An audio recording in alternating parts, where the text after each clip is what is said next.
One of the most glittering trophy cabinets in British sport is to be found at Anfield, home of Liverpool Football Club. Each and every cup and shield as highly polished as the team which won it. Also on record is the documentation of Liverpool's formation in 1892. The stimulus was a breakaway by Everton, previous occupants of the ground at Anfield Road for 8 years, following an argument about rent with their early mentor, John Holding, who owned the ground and thereupon decided to form a new club. In their first year in the Football League, Liverpool won the Second Division Championship without being beaten. Nearly all their players were brought down from Scotland by John McKenna, a Liverpool businessman of Irish descent, the guiding spirit behind the club and a prime mover in establishing Liverpool's reputation over their first 40 years. They won the First Division title in 1901. The team were unbeaten in their last 12 matches and set the Liverpool trend for consistency.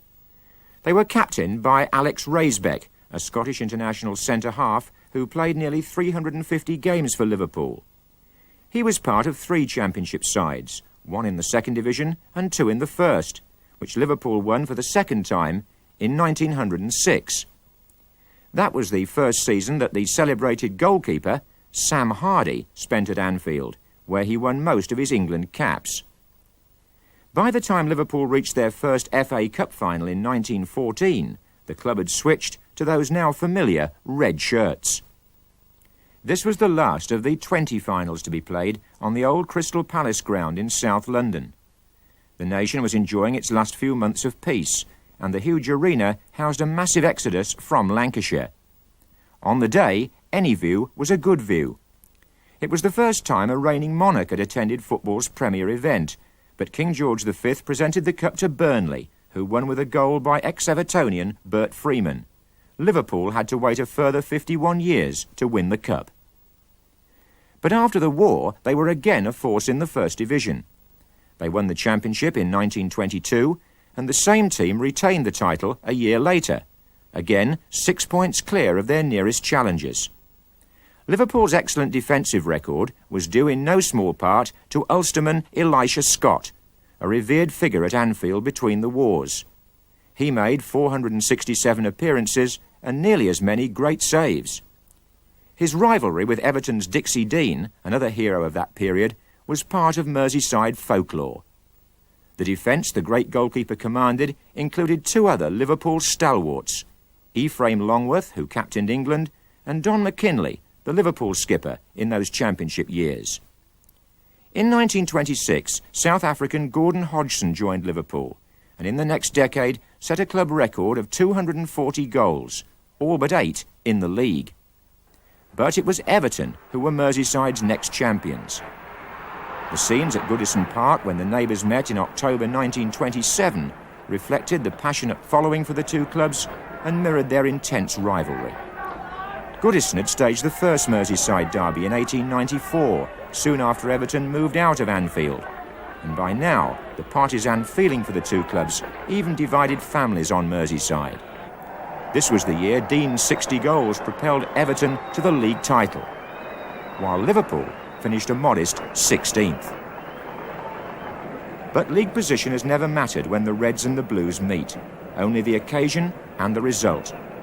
The packed Goodison stand saw a 1-1 draw that day, and later the same season the teams drew again, this time 3-3 at Anfield, with Dean getting a hat-trick.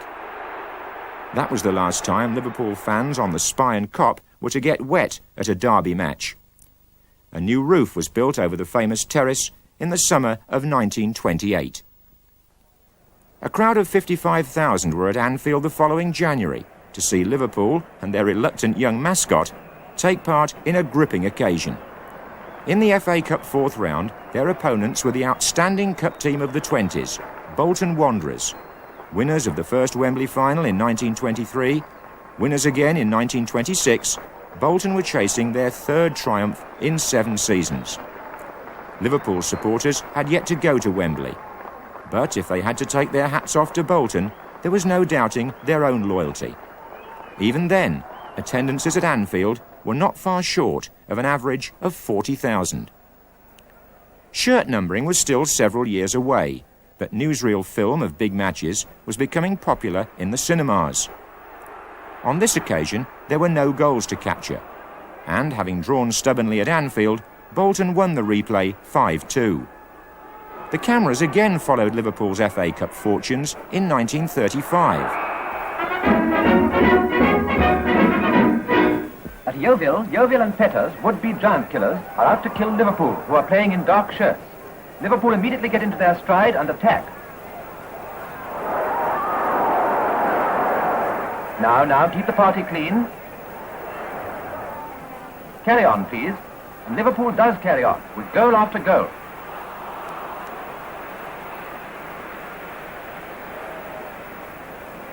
And aren't the Yeovil crowd enthusiastic? Final score, Liverpool 6, Yeovil 2. But on the opening day of the 1937-38 season, Liverpool were hit for 6. It's a fine afternoon, the football is good, there are 7 goals scored, 6 of them by Chelsea as it happens, and everybody is happy. The soccer season is underway. The 30s were an unexceptional time for Liverpool. They kept their First Division status, but lost their founding father, honest John McKenna, who died at the age of 81. For over 40 years, he'd been one of the game's leading administrators, not just with Liverpool, but also with the Football League, of which he was president for 26 years, and with the FA. It was McKenna who largely established Liverpool, and his contribution is on permanent record at Anfield. Also in 1936, George Kay came from Southampton to take over as Liverpool's manager. In the 3 seasons before the war, his team included at right half a certain Matt Busby, top left, who was later offered a coaching job at Anfield. But Busby had already made a commitment to Manchester United. Between 1939 and 1945, life on Merseyside changed as abruptly as in all the big cities. In the Blitz, Liverpool sustained more than its fair share of damage. But when league football resumed, this team were the first post-war champions. An early indication of Liverpool's intent came in their 3rd match. Billy Liddell scored his first league goals in the 7-4 thrashing of Chelsea. And suddenly, Liverpool were chasing the double.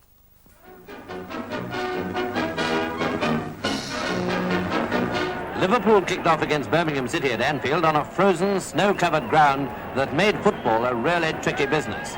On the screen, the team's colours look much alike, but you can perhaps tell Birmingham by their light shirt collars. Most of the time, Liverpool were well on top, and when they scored the only first-half goal, their supporters went wild. So far as support was concerned, the fans of both teams left nothing to chance. In the second half, Birmingham rallied and made heroic efforts. From a penalty, Mitchell scored to make it 1-1. Birmingham's Wembley hopes rose, but within 2 minutes, Liverpool scored again through Barmer. From now on, it was Liverpool all the way. Stubbins gets his second and Liverpool's third.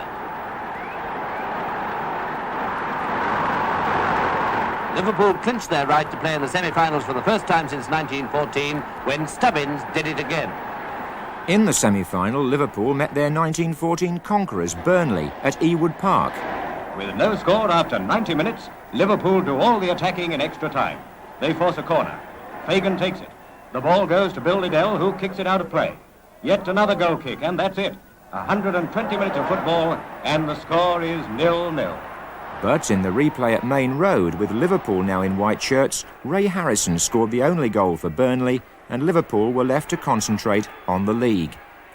They beat Wolves 2-1 in Stan Cullis's last match to win the championship in a blanket finish.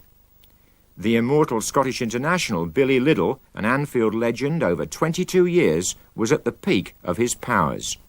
The 1946-7 was a great triumph, because nobody expected us to win the league. And it was a wonderful season right through. How readily do the names come back to you of that Liverpool championship side just after the war? Oh, well, it's quite easily recognisable now. I mean, Siddle Sidlaw, the Welsh goalkeeper, Ray Lambert, Phil Taylor, Laurie Hughes, Bill Jones, Bobby Paisley, Barry Newhayes, Jack Balmer, and Albert Stubbins. Yes, he came down that particular year, and Willie Fagan and myself. Lifted by little, Liverpool lost only one of their last 16 matches. Behind him, a wing half from County Durham, who was to spend the next 40 years at Anfield. We had a good side then, and I would have liked them to have been sort of younger. The war years, the 6 war years, took the cream off the likes of Phil Taylor and Jack Balmer and them, when they were absolutely in the prime then, when the war started. In 1950, Liverpool and Everton met in the FA Cup semi-final at Main Road, and Paisley scored the opening goal with a lob which dropped through the crowded goalmouth to put Liverpool on the road to Wembley for the first time in the club's history. But on the eve of the final against Arsenal, Paisley was dropped in favour of Bill Jones, even though his name was printed in the expected Liverpool lineup in the programme.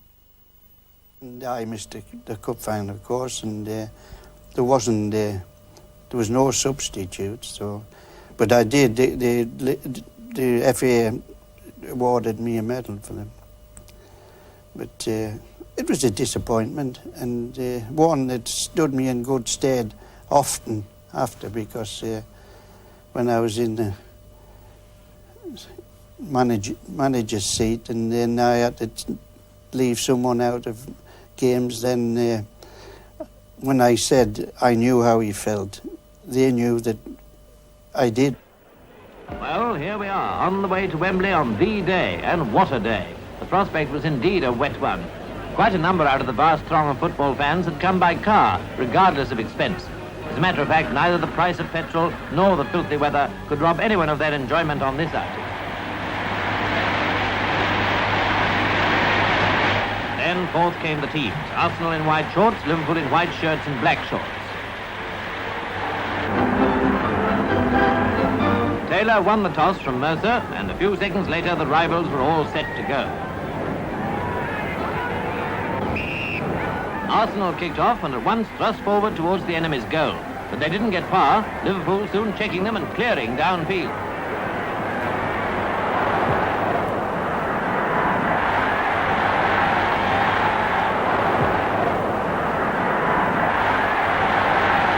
The pass from Logie gave Lewis the very opportunity he wanted. Arsenal were 1 up. Well, that was the only score in the first half, and Royal spectators, no less than the rest of the Wembley fans, waited to see if Liverpool could make a comeback in the second period. Liverpool kicked off, and now was the time for them to get on terms. But almost at once, Arsenal were on the rampage again.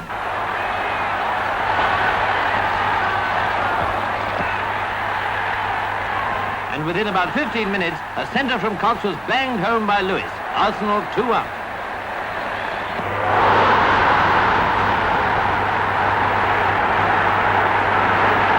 That was how it finished. Liverpool's 2-0 defeat was a bitter disappointment for their supporters and for their manager, George Kay, who resigned a year later through ill health. His successor was Don Welsh, but in 1954, Liverpool were relegated. Everton, after 3 seasons in the second division themselves, passed them on the way up. So an FA Cup tie between the clubs at Goodison the following season had a special flavour. Liverpool were soon forcing the pace, and less than 20 minutes had passed when the second division team put Everton 1 down with a goal by Billy Liddell. This was indeed a severe shock for the home team and their supporters. But about 10 minutes later, following a free kick, a court scored Liverpool's second.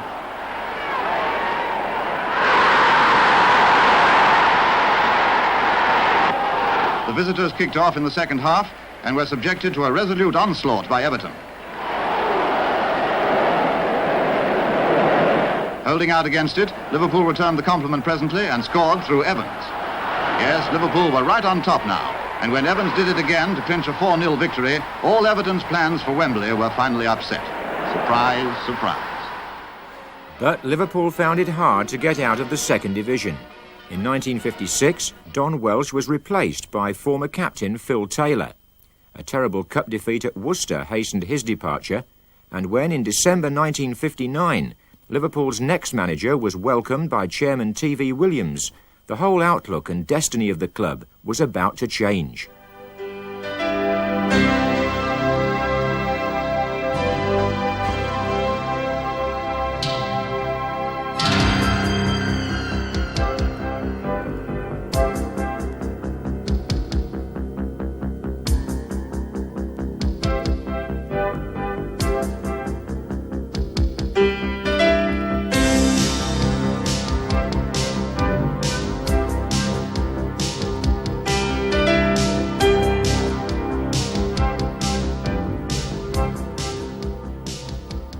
he was just so honest in his outlook to me. He wanted it, if you went on the field, he wanted it to try and win. Ian St John and Ron Yates came in 1961. Now, they were the greatest signings, and they were the beginning of Liverpool, who was a tower, Yates, fantastic man. 6 feet, 1.5, the quickest singing 2 feet, strong as an ox. When Yates looks back, his abiding memory strikes a similar chord. I think possibly signing for Liverpool Football Club and meeting Bill Shankly for the first time. As I said, he was a hell of a man. And I remember meeting him in a hotel in Edinburgh. I'd never met the man, and Dundee United, who I come from, was at one side, the directors, and of course Bill Shankly and his directors was the other, and I thought, which side do I go? And I didn't have to make up my mind. Shanks walked out and he said, he said, Jesus, he said, you must be about 7 foot tall, son. And I said, no, I'm 6 foot 3.5. And he went, that's near enough 7 foot for me. And St John up the front was making chances and scoring goals and making chances, and he helped to bring on Roger Hunt, who was also a great player. Also in that side of the early 60s were a young Ian Callaghan and a balding Jimmy Melia. Melia to St John. St John.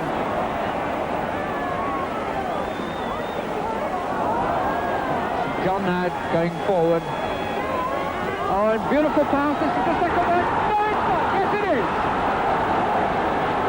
Well, that's bad luck for Everton for Lake Orient in some ways, because Lee actually cleared it off of the line, but Hunt following up, hammered it home to get his second goal from that effort by Melia. And again, St John being the man that sparked it off. We'll stand the line to Callaghan. Callaghan punching it hard across the goal, comes to Hunt. Can he get his shot in? And there's it. Oh, that's his third goal. Liverpool won the Second Division Championship by 8 points in 1962. So Merseyside League derbies were resumed after a gap of 11 years. 73,000 packed Goodison that September. And it looked like a handball. It looked like a handball. It's going to be a handball.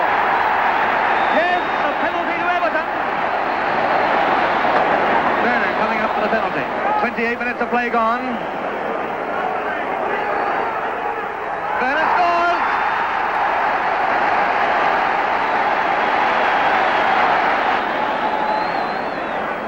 Court. Again the long cross, trying to find Callaghan, but Thompson is there. Best comes to Callaghan. Callaghan with the chip. It must be a goal! Stop!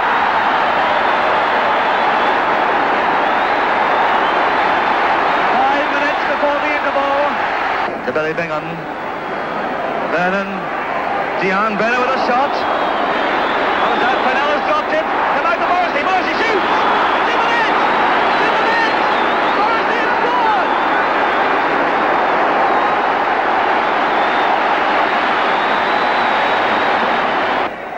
Taken down, it's going to be a goal! It's there! It's a goal! It's a goal! And Roger Hunt has put Liverpool equal.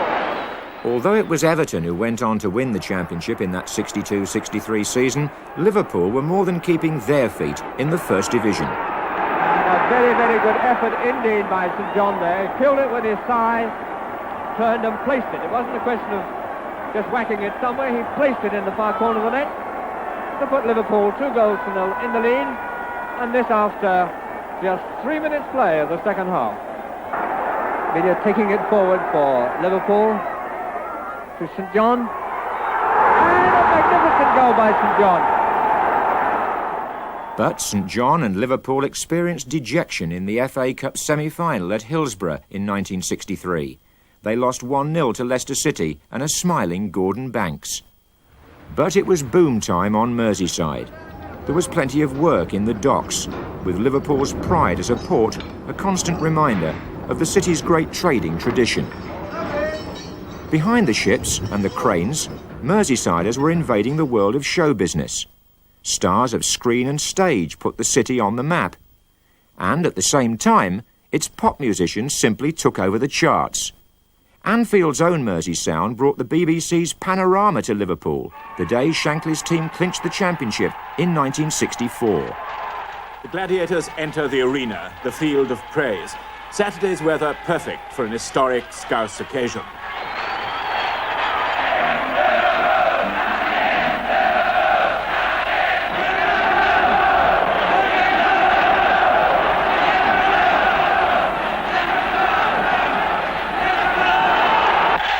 Liverpool in red shirts were playing before their own spectators for the last time this season. The desire to win was an agonised one.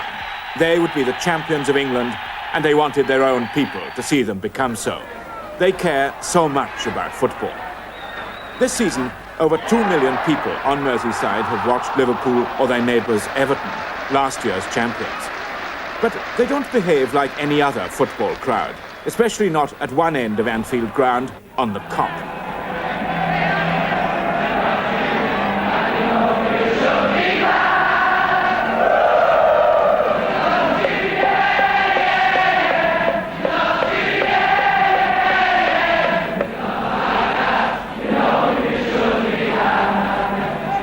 The music the crowd sings is the music that Liverpool has sent echoing around the world.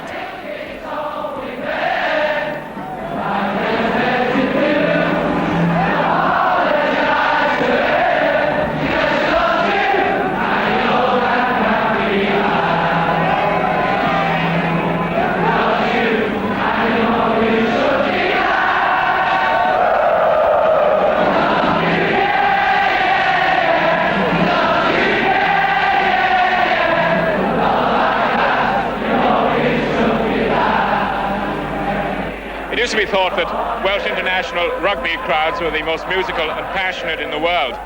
But I've never seen anything like this Liverpool crowd. On the field here, the gay and inventive ferocity they show is quite stunning. The Duke of Wellington, before the Battle of Waterloo, said of his own troops, "I don't know what they do to the enemy, but by God, they frighten me." And I'm sure some of the players here in this match this afternoon must be feeling the same way.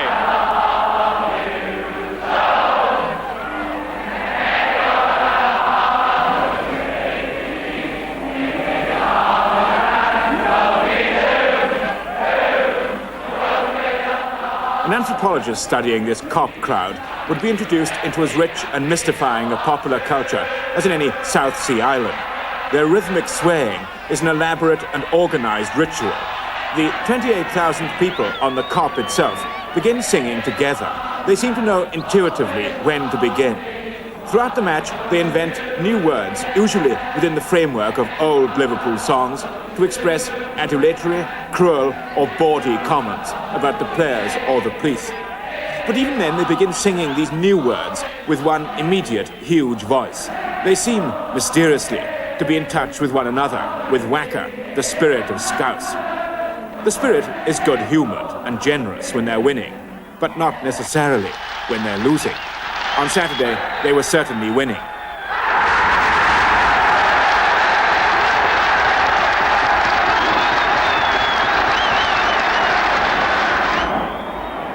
In an hour, Liverpool scored 5 goals and could have scored more.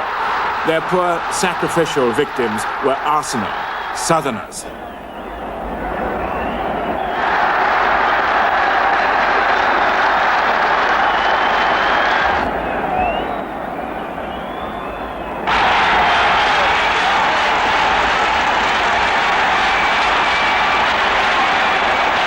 On Merseyside, football is the consuming passion. It's hard to persuade people to talk about anything else, except perhaps the beat groups, which the Kop crowd do a lot to explain.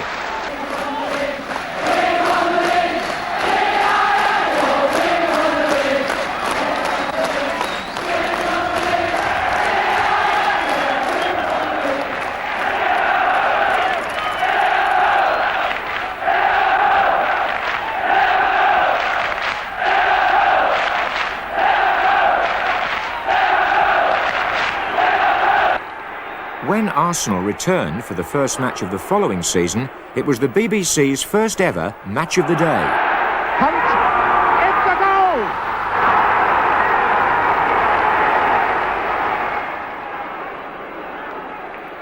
But Liverpool had still never won the FA Cup. In 1965, they beat West Bromwich Albion in the third round. 4th Division Stockport County after a replay, Bolton Wanderers in round 5, and their hoodoo team Leicester in the 6th round, to earn a semi-final against Tommy Docherty's young Chelsea at Villa Park. It was now that Liverpool, just 3 days after an exhausting European Cup playoff against Cologne, proved their notable powers of recovery. And Peter Thompson proved with the first goal that his signing from Preston was a Shankly masterstroke. Liverpool were back at Wembley after 15 years. But their right half, Gordon Milne, another Shankly signing from his old club, was injured, and his place at Wembley went to the versatile Jeff Strong, as Liverpool faced Don Reevy's aspiring Leeds United. There was no score after 90 minutes, and the final went into extra time. Lawler to Hunt. Hunt across to Stevenson.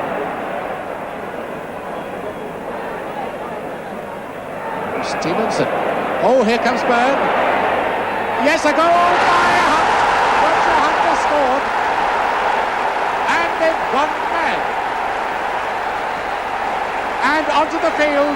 They're invading the pitch. There's one fellow got on, and there's a man being arrested, but he doesn't care.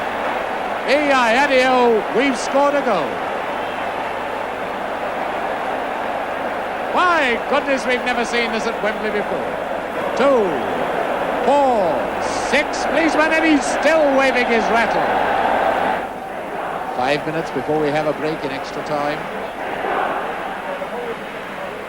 And there you see how much in trouble Story is. I think the Liverpool fans are chanting St John now. Oh, there's Charlton up with the attack. Now Bremner is equalised. There's Billy Bremner, the man who scored so many important goals. He got the goal that sent Leeds to Wembley. And there the Leeds fans are happy that he's got the goal.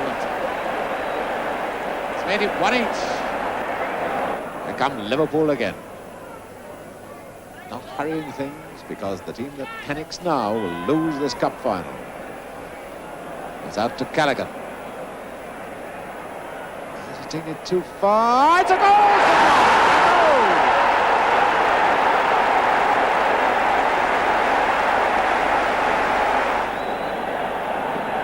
And there's the famous trophy. There's the Liverpool chairman raising his hand. Mr. Follows next to Her Majesty. And behind Her Majesty, Mr. Reynolds, the Leeds chairman.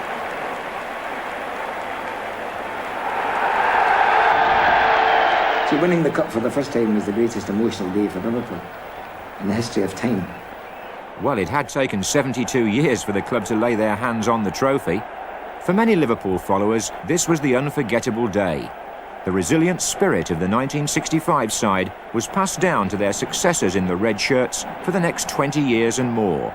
These players were in at the start of a dynasty. It was an emotional time getting the cup from the Queen. And in fact, I just wanted to throw it into the crowd, the Liverpool supporters crowd, and say, look, you know, we've won it now. Share it between you. The homecoming was breathtaking. Over 500,000 Liverpudlians packed the streets in the city centre to see the cup taken from Lime Street Station to the town hall. Merseyside was now the capital not just of the pop music industry, but also of the football business. Liverpool were afraid of nobody, not even the champions of Europe, who they ran out to face at Anfield only 3 days later. The injured pair, Milne and Jerry Byrne, paraded the FA Cup before the kick-off in front of an exultant Kop, whose response frightened the life out of Inter Milan. Hunt, a goal. A great goal by Hunt.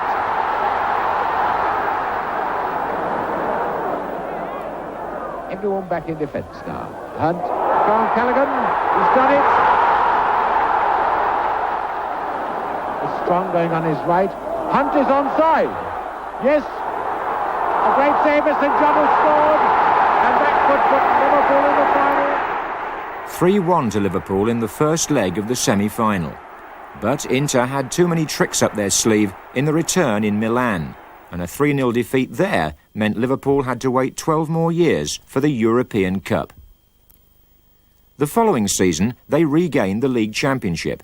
Chelsea, London's young dudes, won at Anfield in the FA Cup third round in January.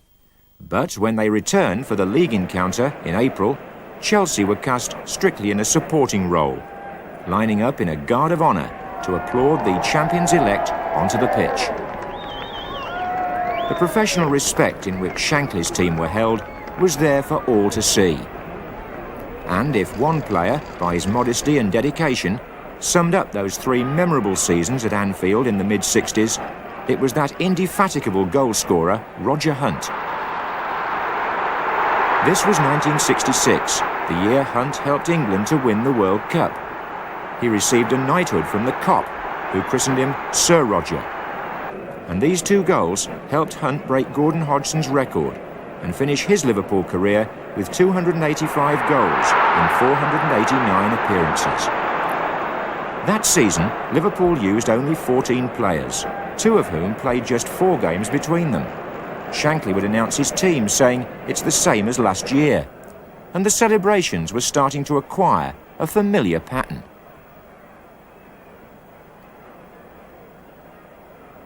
International stars like Hunt and the brilliant St John combined with the likes of young Chris Lawler and popular goalkeeper Tommy Lawrence to enable Yates' team to cross sparkling new frontiers. Liverpool's board, including President T.V. Williams and Chairman Sid Reeks, were now directing a European concern. Because in the Cup Winners' Cup that season, Liverpool did an Italian job on Juventus, starting a series of fabled Anfield comebacks with a blistering shot from the dependable Jeff Strong. A limping Strong also put paid to Scottish Cup holders Celtic in the semi-final. And in the final at Hampden Park, Liverpool faced the Germans, Borussia Dortmund. Emmerich. And a beautiful goal by Hill.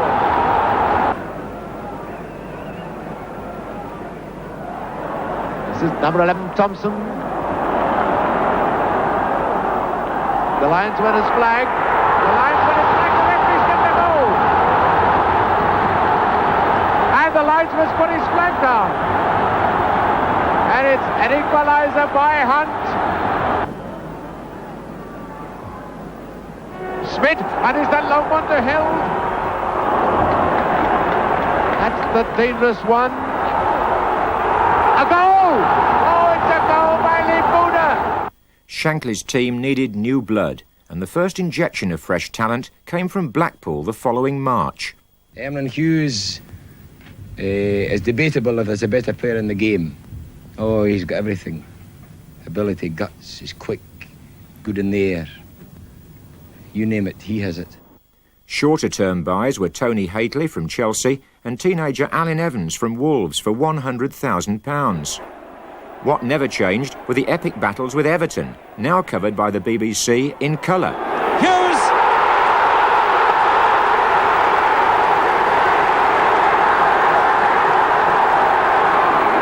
Liverpool really chasing everything now all the time. They've grown so much in confidence since Hughes scored that goal. Thompson.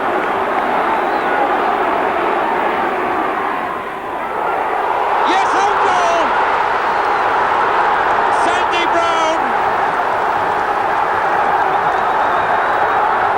And he must wish the ground could open up. Labo. Hurst. Oh, he's in trouble. This is Graham. Only the goalkeeper left.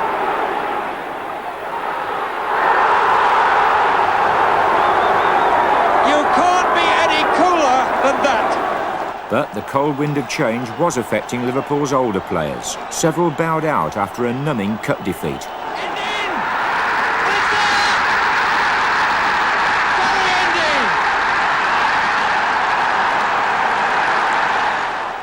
We lost the game, and that was decided after the match. That was it. To break them up and start again. Bill would be the first to say it, like he was sort of living on what they'd done and that, and but it's got to be turned over year by year. A little hint there of the philosophy that's kept Liverpool on top. The new team included Ray Clements from Scunthorpe, Larry Lloyd from Bristol Rovers, John Toshak from Cardiff, Steve Highway from University, and fellow graduate Brian Hall, who played an important part in another significant cup tie. It's Colin Harvey to take the throw. And he's looking for Joe Royal. There's Royal. Morrissey. Whittle! Ball!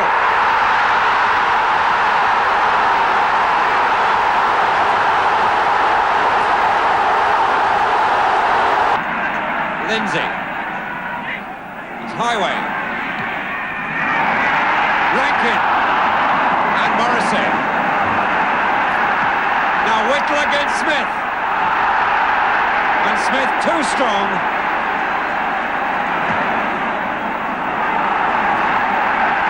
Highway.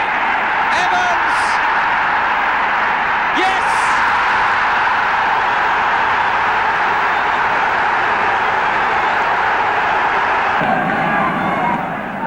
Evans.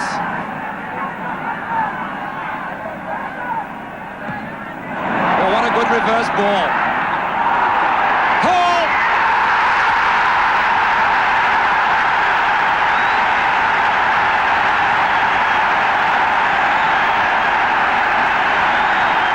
Hall had the simple job. And poor Andy Rankin in the goal lost that ball after playing so well. And in the final, Liverpool's opponents, just as they were in 1950, were Arsenal, pursuing a League and Cup double. On Redford, number 9. Graham. To Redford. That is how many players have got the stockings rolled down.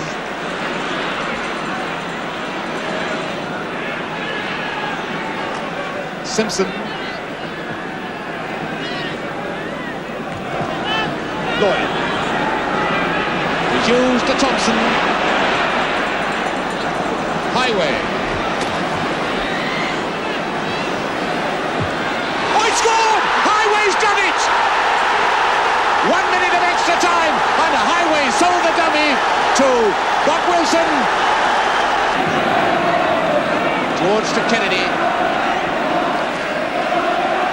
Radford. Oh, it's going to be the equaliser! Yes, by Graham! And Liverpool relent. Radford. To George. He scored! George has done it! George has done it!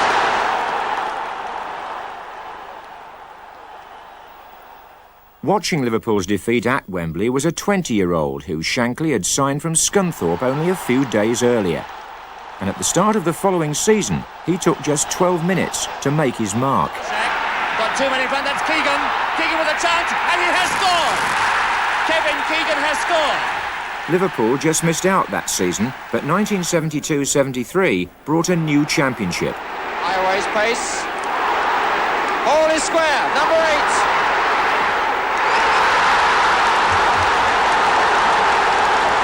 Gallagher is up. Highway over this side. Here's Hall. Fine save, but Gallagher has scored. Lindsay. Cormac up. Great goal by Cormac. Callaghan. Hughes moving forward, number 6.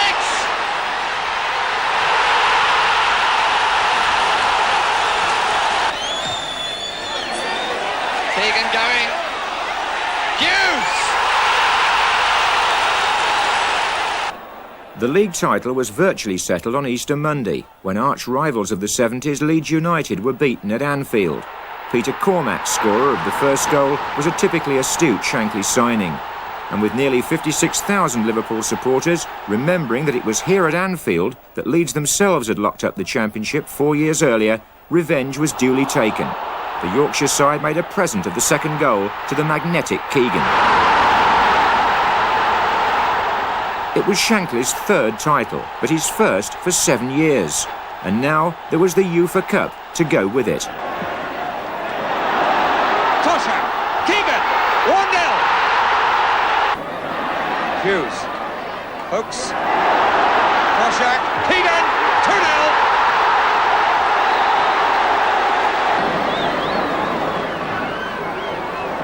Floated high, Lloyd. 3-0.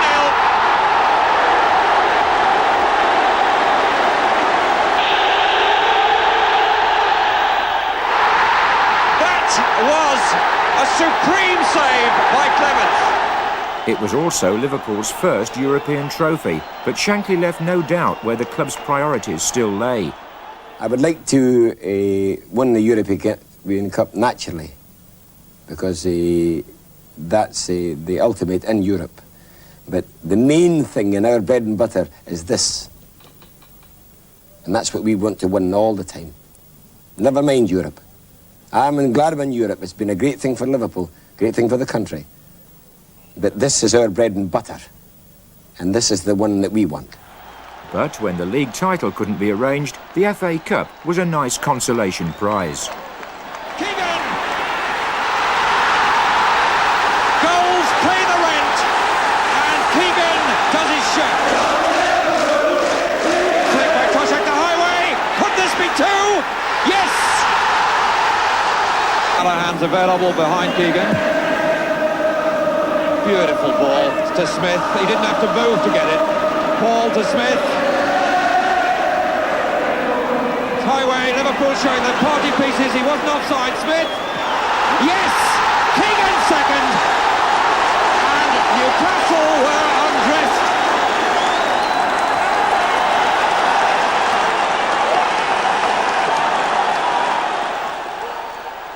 So Liverpool won the FA Cup for the second time. No great surprise in that. But what happened next bordered on the unbelievable. A few weeks later, Shankly, the man they said couldn't do without football, announced his resignation.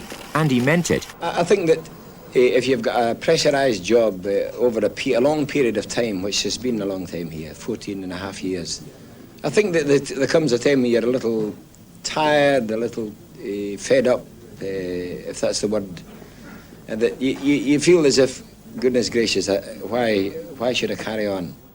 He left with a gallery of memories. John Hunt, it's there. Noticing John. He scored. Liverpool have done it. Thompson. He scored. Lovely ball to Anderson. And it's Baker just robbed by the legs of Moran and Yates. For me, all my players were the best. We all gave everything they had. And I got as much for them as I could. I worked for them and they worked for me.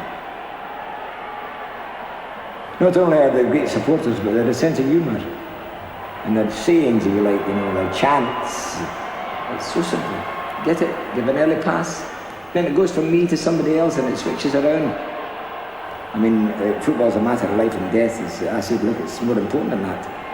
And it's more important to them than that, you see. A manager who's a manager and his players are honest with him and he's honest with them, he can transmit his thoughts to them. And I'm certain I've headed some balls that were going into the net. I've kept them out. Yeah. And I've scored a few goals as well. So that I've willed somebody to do something. And I've done it. At the cop end, in the net, behind the goals, there's a casket, a foot down. And it was a frosty day and the groundsman took half an hour to dig the hole. But the casket is there. The man's ashes. They didn't put the ashes on it. The whole casket's in there. And all the rest of the ground around the cop end's all sprayed with ashes. So the place is it's a shrine, really. And the shrine of Liverpool Cathedral was a suitable setting to say farewell to the great Bill Shankly in 1981. His successor at Anfield was his assistant, Bob Paisley, on the staff there since 1939. He was 55 years old when he took the job, and in his first season, Liverpool set a club record when they beat Norwegian opponents 11-0 in the Cup Winners' Cup. But all they won was a fair play trophy. The following year was different. Liverpool breaking well here. Both Toshak and Highway, and now Case forward. That's for Toshak, and the cover was not on. Oh, what a simple goal. Taken by Kennedy. Thompson nearly made it. Toshak did. Keegan doing well. My word, how well he shook off Coleman. He's got support just inside from Highway, and Highway goes past two of them. There's a man on the far post. Toshak! Patrick! Kennedy. And there's Keegan again, and he's onside. 4-0. in-swinger coming up from Keegan.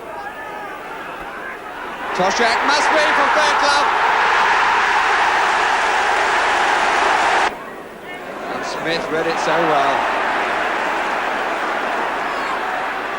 Ball for Toshak, who let it go. Fairclough. Good piece of football by two players, and the youngster scores in the end. Toshak to Keegan, that was fine play. Highway now. 3 in the middle for him if he can pull it back. Toshak!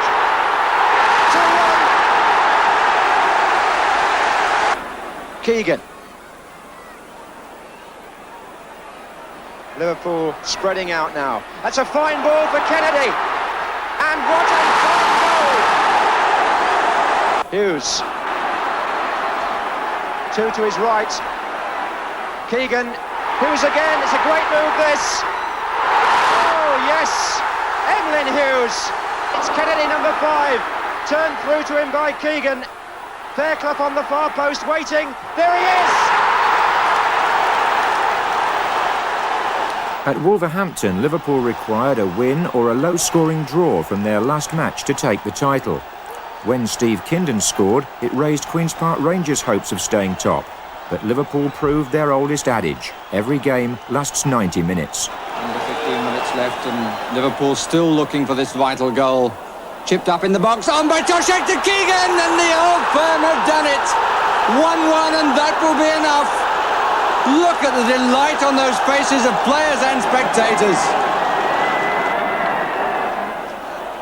Neil knocking it in, comes sideways, Toshak taking his time, but using it to perfection. 2-1. Keegan. Liverpool ending the match and the season in fine style. Here's Ray Kennedy, stepped his man quite superbly, and what a lovely left foot to make it 3-1. The first 2 goals from the old firm of Keegan and Toshak, and the last one from Kennedy, who's made such an advance this season. The Kop spilling onto the pitch to celebrate the victory and the championship, and a championship won in style.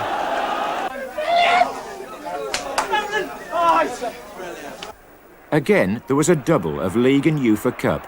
In Bruges, Keegan's goal from a free kick made it 4-3 on aggregate to Liverpool and brought their second European prize. For his part, Keegan said the following season would be his last at Anfield before going abroad. Now a hardened Liverpool squad was poised for another assault on the European Cup. The conversion of Ray Kennedy into a left-sided midfield player was proving an inspirational move, showing that if Shankly's powers of motivation couldn't quite be replaced, his successor had a canny tactical wisdom all of his own. Paisley's team were not going to lose their grip on the championship. Kennedy's gone early and wasn't picked up, and scores! 4 players up, one is Johnson. Toshak!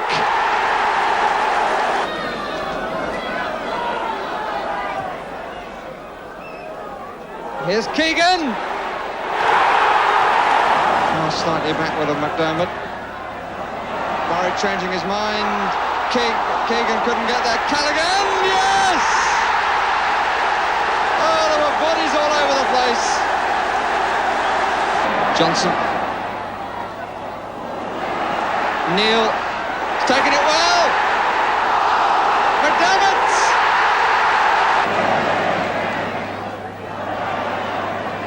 Hughes. Keegan!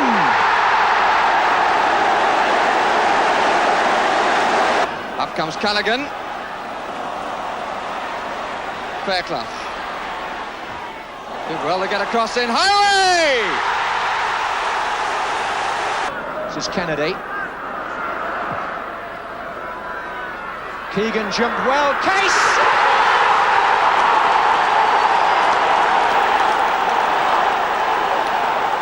This time the title was confirmed at Anfield, the flags coming out after a 0-0 draw with West Ham. The Kop were now tuning up for 2 cup finals, against Manchester United at Wembley and against Borussia Mönchengladbach in Rome. The League Championship was just the first leg of what Liverpool hoped would be a unique treble. they'd reproduced their league form in an FA Cup run which served up yet another all-Merseyside semi-final. The scene, Main Road, Manchester. Now Keegan. Neil is up on the far post, calling for a cross. McDermott. Oh, that was beautiful! And Terry McDermott has chipped the goalkeeper. Not a good punch, really. And it was knocked back in by Jimmy Case. It required a let-off when a late Everton winner was disallowed, and a replay in which Phil Neal opened the scoring from a penalty before the Reds made it 3 successive semi-final wins over the Blues. Now Case. It's on for Case. That's number 2. Kennedy came in. And again.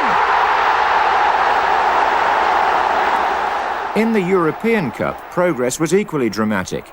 In the quarter-final, Keegan's goal against Saint-Etienne brought the aggregate level early in the second leg. But when the French team scored early in the second half, Liverpool needed 2 more to win. Ray Kennedy got 1 back, and then just 6 minutes from time, substitute David Fairclough made the ground tremble and kept Liverpool's treble hopes alive. It was one of Anfield's most precious moments. The first final was at Wembley. Paisley led the team out, some consolation for him for 1950. As Jimmy Greenoff's header on for Pearson, a chance on here, and Pearson is the scorer. Jones.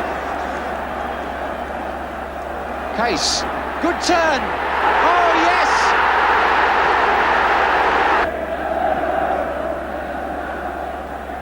On by Macari. Smith slips slightly. Jimmy Greenoff. And has it gone in by Macari, is it? As his colleagues fulfilled the losers' lap of honour, Ray Clements walked off Wembley a dejected figure. That cruel deflection off Manchester United's Jimmy Greenoff had robbed Liverpool of the treble. Now they had to lift themselves for the European Cup final in the Eternal City 4 days later. 27,000 supporters made the trip to Rome a Scouse pilgrimage. It was Liverpool's first European Cup final.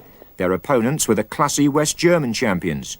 And Merseyside's travelling army brought to the Olympic Stadium a red sunset. Well won by Callaghan. Plenty of players forward here, Liverpool. That's nice, that's McDermott, and that's a goal! Gone off. That's a mistake, and here's Simonsen. And that's it!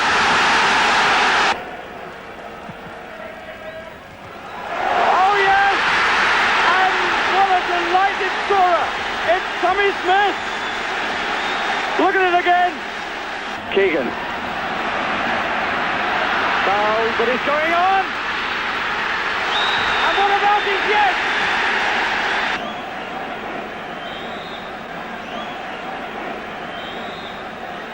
Neil against Knight. And with such simplicity, the European Cup surely is won. Simplicity had long been a Liverpool watchword, the Pudlians regard as their greatest night. The gleaming trophy reflected a team effort on the part of a club which has always been bigger than any individual. Wasn't that just tremendous? You know, words fail me. I've got no voice, but tremendous. After coming off Wembley like they did, and then to put a show like that, tremendous.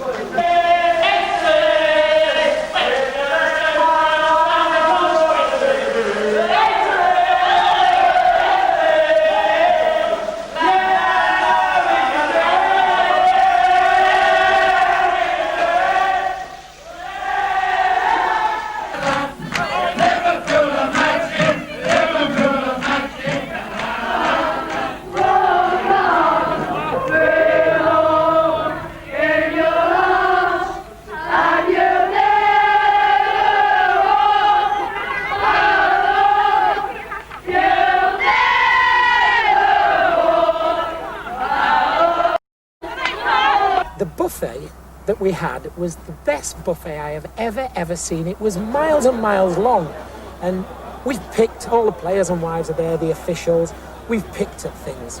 Bob Paisley said, let the lads in, all the fans are battling on the door like this. And within 5 minutes of these hordes of fans coming in, it had gone. Completely picked clean. You've seen a turkey picked clean, haven't you, when it's been ravaged. This is how that buffet went. It just came, it was ants and just crawled all over it. And we must have had about 1,000 supporters got in that do, and it was a fabulous night, the best ever. When the team came home, it was to a civic reception which even outranked 1965. A city was lost in celebration. And in Her Majesty's Silver Jubilee year, there was even a royal stamp of approval. Paisley and Secretary Peter Robinson saw years of work rewarded. It was the first time the club had ever won it, and the Dad was honoured to be manager of it, and and everything went so well. The crowd behaviour, there wasn't a thing wrong about it. I think one or two people around the club would probably also remember the 1965 Cup final, which was about a month before I joined. But it was the first time that Liverpool had won the FA Cup, and it was the one trophy at that time, the one domestic trophy that everybody coveted, and to win that was quite a thing at that time. But I think all in all, most people would say the highlight was winning the European Cup for the first time, and of course winning it in a dream city like Rome. Now Keegan pursued his dreams in West Germany, but Robinson, Paisley and Liverpool had already lined up his successor. Kenny Dalglish arrived from Celtic, cementing the club's time-honoured Scottish connection. One of his fellow countrymen joined him at Anfield a few months later. Souness! Brilliant goal! Liverpool powered through to another European Cup final. And it was the suit of Tommy Smith's 18-year association with Liverpool.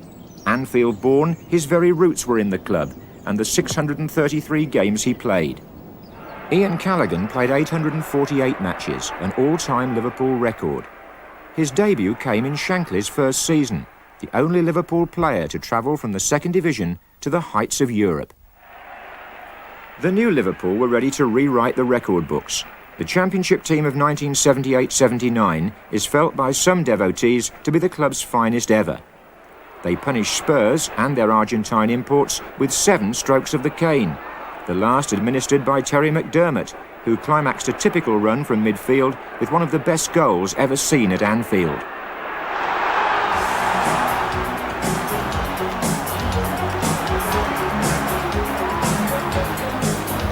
Short, Booth following him, so Souness takes the gap behind the defence and gets in! Forward on the attack, that's a fine ball, finds McDermott. Here is Ray Kennedy. There into the gap, it's McDermott yet again. Dalglish, Souness, 3-1. Alan Kennedy, well that's not his better foot, let's put it that way, but Dalglish is onside and can make it 4. McDermott's in here. Dalglish. McDermott. Beckler. Oh, it's 2. Dalglish turning Morland. They've got back, but it's still Dalglish. Oh! Brilliant. Those figures bear repeating. Only 16 goals conceded in 42 matches. 68 points under the old system. Both remain championship records. Liverpool celebrated their 11th title after beating Aston Villa, and by coincidence, the same opponents were on the receiving end at Anfield again when Liverpool tied up their 12th championship a year later. Three in the centre. Dalglish. Oh, and Rimmer came. McDermott. Johnson. Oh, what a start. Geddes up, it's going to come to Hurd, and there goes Geddes again. Linton, oh, is it an own goal by Abby Cohen, is it? It's gone in at the far post. Johnson making space, finding Dalglish, hung on well there, and here comes Abby Cohen. Oh, I say, at the same end he's got one back. Dirt. Outside him. Souness wants it played in. There he is. Touched off for David Johnson. Oh! That's the championship.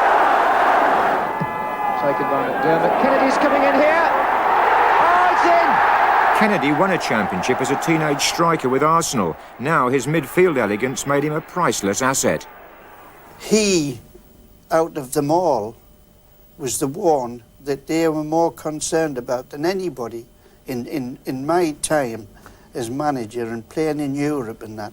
I had more people inquiring about Ray Kennedy than any of the others. But when Liverpool reached the European Cup final again in 1981, it was his namesake who toppled our captain by Phil Thompson, one of their most popular home-produced players. Nobody on the continent had any doubt about their superiority, which extended now to the Football League Cup, a competition Liverpool had started to take seriously. Dalglish's goal in a Villa Park replay helped to defeat West Ham. But 1981 also saw the departure of the goalkeeper, who did so much to bring reward and respect to Anfield under Shankly and Paisley.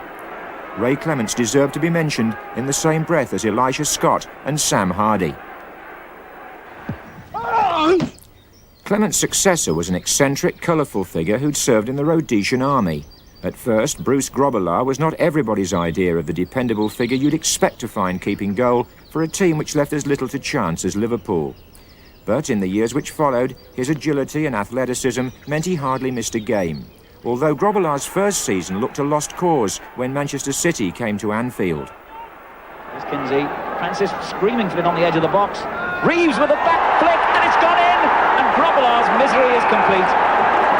Reeves gets the goal, but really it was almost an own goal by this sad figure. But Liverpool's season turned as sharply as the League Cup final of 1982, when they came from behind to beat Tottenham and Clements after extra time. The captains may have changed, now it was Graham Souness, but the trophies kept coming. Clements' first return to Anfield on the last Saturday of the league season was quite an occasion. He got a gigantic ovation from the Kop, but Liverpool, needing to win to regain the championship, were in no mood to be charitable to their former goalkeeper. In comes Lawrenson!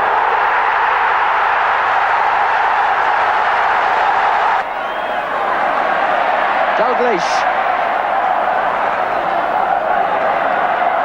Who's up there? Oh, Dalglish is through! Kenny Dalglish!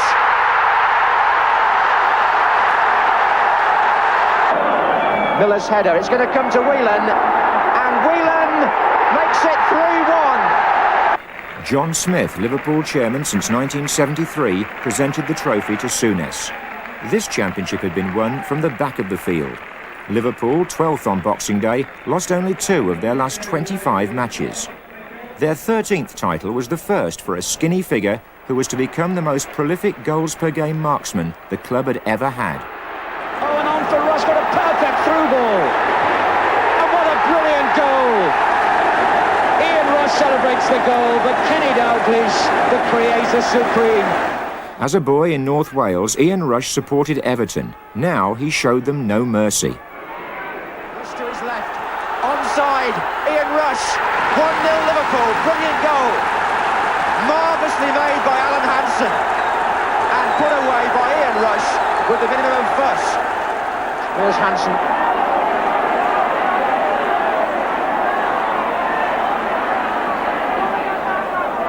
Rush. Deflection, has taken it in.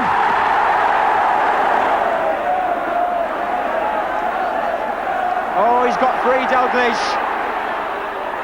And put in by Lawrenson. What a simple goal. And Liverpool here have got Everton on the rack. Dalglish, look at that, rushes through. This could be history here for Ian Rush if he scores. He's at the post. He might score now, he has. And it's the first hat-trick in a Merseyside derby since 1935. And this is where Liverpool have made the game look so easy. They've come out of defence, got into their stride, and seem to get an extra man through. It's Ian Rush, can he score his 4th? It looks as though he has, yes! 5-0. Paisley, who bought Rush from Chester, was in his last season. Liverpool made it a hat-trick in the League Cup, defeating Manchester United. Johnston. Lee. Johnston. Lee. Again, the outlet is the fullback, Kennedy. It's in! Here's Dalglish. Shot struck Macari. Kennedy. Whelan. And again, Whelan's curled it! Brilliant goal! Ronnie Whelan, who got two last year against Spurs, has scored the second for Liverpool today. This man has won 19 major prizes, and he finishes up, quite rightly and properly, as a winner. And all Bob will say, I'm sure, is thanks to his players, and the championship is still to come. Indeed it was. In 1983, Liverpool mopped up the title earlier than ever. The dressing room still had the odd Scouse accent, but in the presence of highly paid superstars, the club's pattern of preparation changed not one bit. Nor did backroom staff like Reuben Bennett, Tom Saunders, Ronnie Moran, a fixture at Anfield, Roy Evans and Joe Fagan, for whom promotion loomed. Their support enabled Paisley to win 20 trophies in 9 seasons, including 6 championships. I don't understand him. He said he's got trouble with me. Well, goes both ways. He is a bit hard to understand, I would think, in team meetings and the like, isn't he? He's a bit hard to understand. Paisley's reward was a seat on the board. He was named Manager of the Year 6 times, and for Liverpool chairman Smith, his success emphasised their belief in continuity. I'll say this, that in my business career, I've always believed in promoting from within. You know more about the people you've been working with for a long time, in any industry or business. And when Bill Shankly, unfortunately, decided to resign in 1974, without any hesitation, and indeed without the merest thought of advertising for his successor, we appointed Bob Paisley, because we knew what Bob had done while Bill was here. And when Bob decided to retire, without any hesitation, we had Joe Fagan. Fagan was 62, but in his first season, Liverpool set even higher standards. So too did Ian Rush. Straight on by Dalglish to Rush. And it's in at last. And here's Ian Rush. Another chance for him. Williams couldn't get to him. And that's 1-1. And Rush was on the far side. Oh, what a tremendous shot. Oh, and he's hovering again. There is Rush. Well, I say. Rush scored 47 times for Liverpool in 1983-84, helping the club emulate Huddersfield Town and Arsenal by winning the First Division for the 3rd year running. Liverpool also won the League Cup for the 4th year in succession, beating Everton in a replay. And in the European Cup, they returned to Rome to face the Italian champions in their own stadium. Here, the scoring was opened by the man who closed it in 1977. Phil Neal, winner of more medals with Liverpool than any other player. But the cool nerve of goalkeeper Grobbelaar and that of Neal's fullback partner Alan Kennedy were both required in the penalty shootout which followed. On Kennedy's final kick hinged Liverpool's 4th European Cup and the first ever treble by an English League club.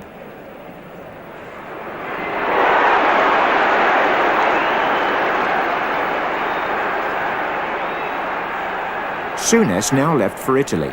Without his strong presence, Liverpool drew a domestic blank in 1985, but still progressed in Europe. Oh, pushed under the post, Walk! The breakthrough. Donald, Begden available. Whelan pulls wide to the left. This was a bit square, didn't give him anything to run onto, but here's Rush, and that's a goal!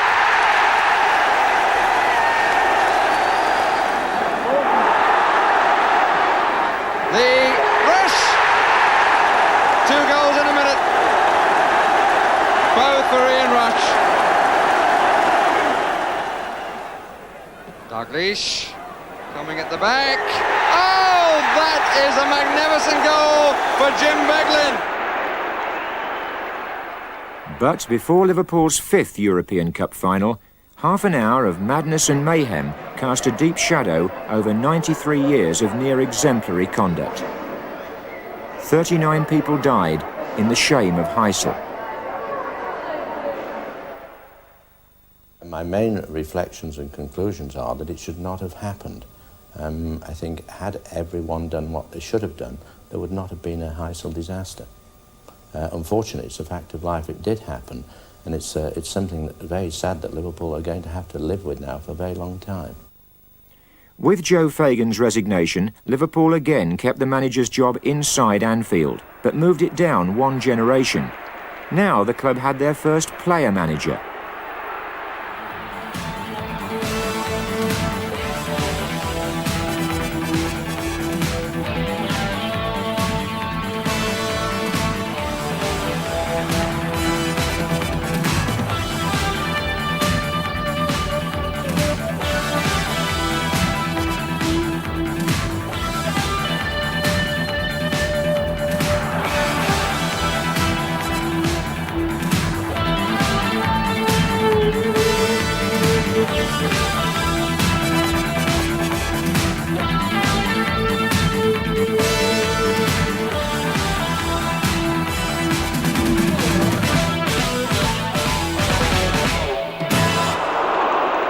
Kenny Dalglish had his own ideas. He tried different playing systems, and when Liverpool went to Watford at the turn of his first season, their away form needed improving if they were to win the championship. Walsh, yes! Walsh always looks capable of setting something up for Liverpool. Craig Johnston's cross. Rush! Yes!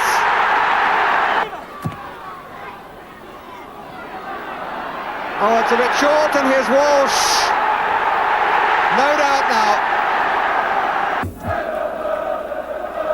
And Grobbelaar stretching and in. That was Hansen heading down, Thomas miscued, and Rush played it back, and Whelan fired it, and it came to Mulby, and that's the equaliser. Oh, a misjudgment by Perryman, and here's Whelan. Rush is through the middle, danger here, and Rush, and a goal! They have done it!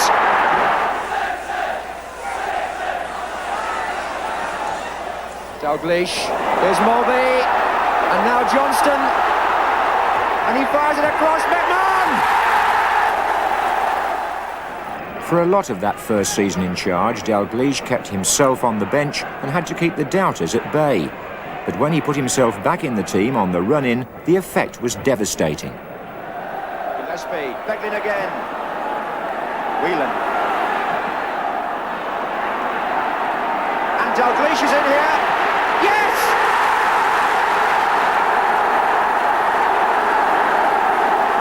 The player-manager scores the goal that may edge Liverpool nearer to their 16th championship. Liverpool won 11 and drew 1 of their last 12 games. 34 points out of a possible 36 made them champions in Dalglish's first season as manager. He'd only bought one new player, Steve McMahon, and he wasn't even in the team when the Memorial Shankly gates opened to signal the departure of the Liverpool team coach for the journey from Anfield to Wembley.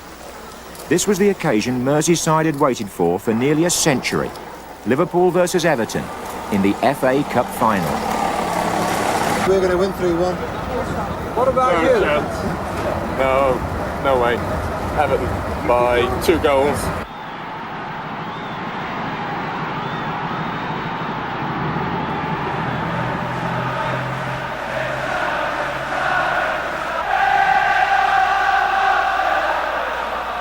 And just look at those without tickets, trying to find a way of getting in. I think he's made it.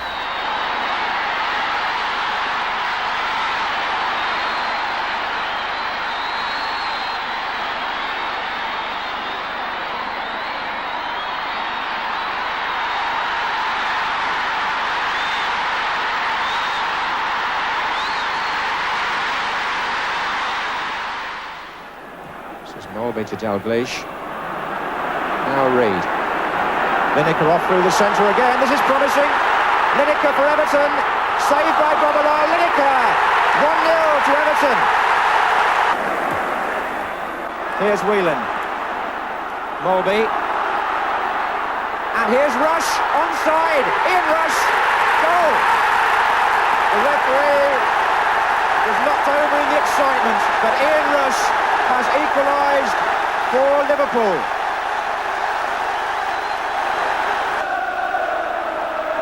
And Hansen, uncertain, and the header by Sharp, and a fine save by Grobbelaar.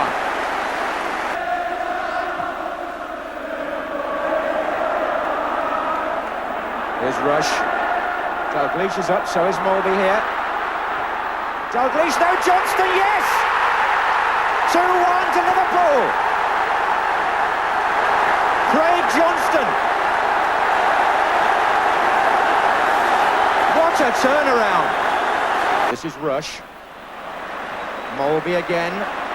Oh, I say, his vision there was lovely. Whelan. And Rush is on the far side. Is this 3? It is!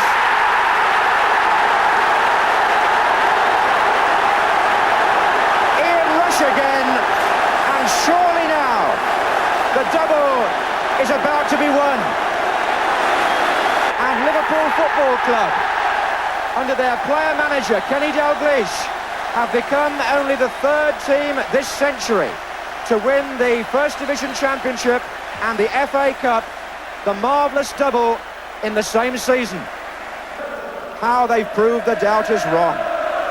What a consolation for Alan Hansen in the week he was left out of the Scotland World Cup party. These cheers, sweet music to his ears, and to those of Liverpudlians everywhere.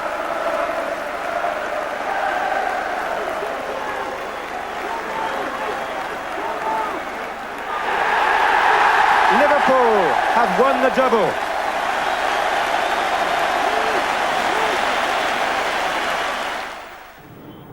How did Dalglish cope with the extra responsibility? Everybody's got responsibilities in whatever job they have, and none more so than what I had then. I didn't particularly notice any extra responsibility to what I had as a player, although obviously there must have been there.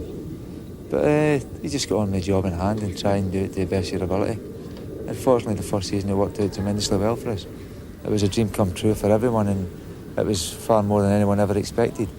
But we gave it a go and we were successful. And although we won the Cup and the League, people tend to forget we're a little bit unlucky to get the semi-final of the Littlewoods Cup as well. In Dalglish's second season at the helm, which was the last at Anfield for Juventus-bound Ian Rush, that Littlewoods Cup was the nearest Liverpool came to a trophy. Their first match saw them set a club record. A 10-0 victory over Fulham at Anfield was Liverpool's biggest win in domestic competition. The previous record had stood since 1896.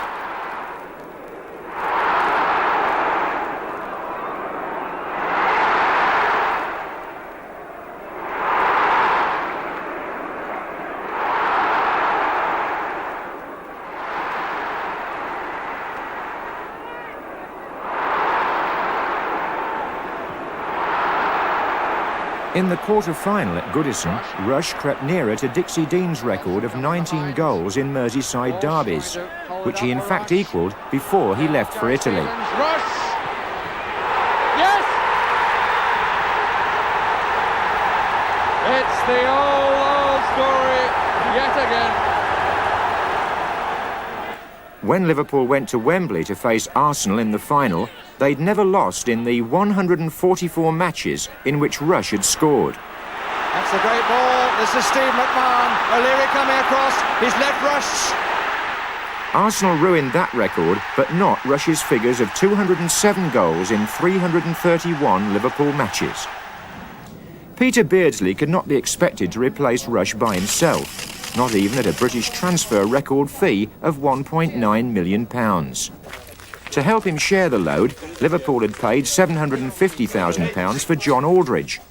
And soon, a further £900,000 went on John Barnes from Watford.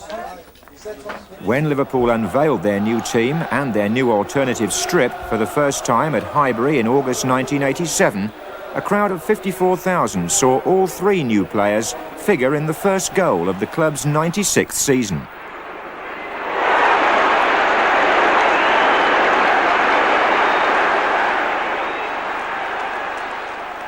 With Liverpool's centenary now in sight, there's no sign of their roll of honour doing anything other than lengthening. And no sign either of them losing yet a while their deserved reputation as the greatest club in the history of the game. I think obviously it's good organisation and good backroom staff and good directors, of course, because they are a hub of it as well. They've made some good buys. We work as, it's like, and I tell people now, it's a real family club, and it still is a family club. We work well together, and the success comes from that. And of course, you've got to have good players, John. There's no doubt about that. And we, for the last 20, 25 years, have had, exceptional players here. I would sum it up by saying continuity and good players. I think the biggest thing they've got is everyone who's involved with the club and everyone who works for the club are good at their job throughout the entire club. And if you get people like that, you must have a chance of success. We are a very, very modest club. We don't talk. We don't boast. But we are very, very professional where it counts. People who pay their money through the turnstiles want to see their team do well. I can't remember any real one selfish one coming in and trying to rule the roost, like, in his play. And it's never been allowed. The club's always been bigger than the individual. And I think that type of outlook to it is its strength. When you walk through a storm, hold your head up high and don't be afraid of the dark.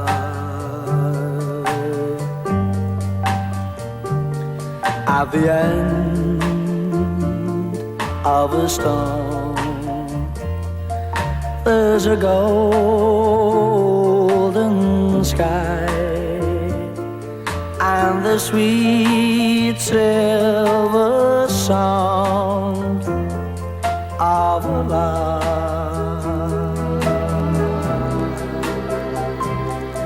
Walk on through the wind, walk on